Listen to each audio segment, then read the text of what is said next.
I can still not get in my mind why happened what happened. It was hard to believe, even for a detective who had seen it all. The case started on April 9th of 2004 at a Mount Washington and McDonald's when a man called the restaurant from a payphone in Florida more than 600 miles away. Evidently, he's a very smooth talker. The caller told the assistant manager, Donna Summers, he was a police officer. He convinced Summers her employee, Louise Ogborn, stole money from a customer. He went on to encourage Summers to perform a strip search on the young employee right there in the restaurant, and she did. During that same call, the manager's boyfriend was persuaded to sodomize the teenager in a back room. Over a 9-year period, that man made dozens of calls to restaurants in as many as 30 states.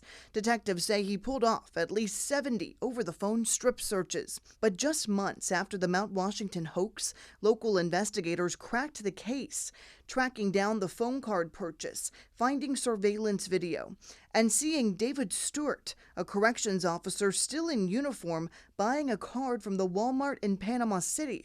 The suspect was extradited back to Bullitt County, and the case headed to the courts. I think they have a sense of satisfaction that maybe justice is performed. But that didn't last. Jury found the defendant not guilty of. David Stewart was found not guilty on all counts in October of 2006. Not one thing that they find in his house links him to this offense.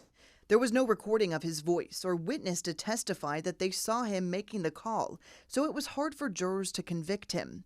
But the others accused of crimes in the case would not have the same outcome. 7 months earlier, Walter Nix, the manager's boyfriend, was found guilty on multiple charges. He accepted a plea deal and agreed to testify against the caller, David Stewart. And the manager, Donna Summers, who was also convicted on misdemeanor charges and spent a year on probation.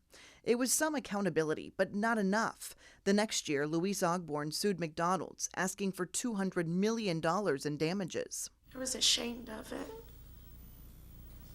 Why were you ashamed? Because I felt like I had done something wrong, that maybe I should have done something. Maybe I should have fought back. Maybe I should have ran. McDonald's attorneys emphasized the blame belonged on Donna Summers for not recognizing it was a hoax. 2 of her employees that night, a short-order cook and a maintenance man, even sussed it out, and both became witnesses for the fast food chain. What'd you say to her? That's BS. Sorry? BS. And I said, it's something wrong here.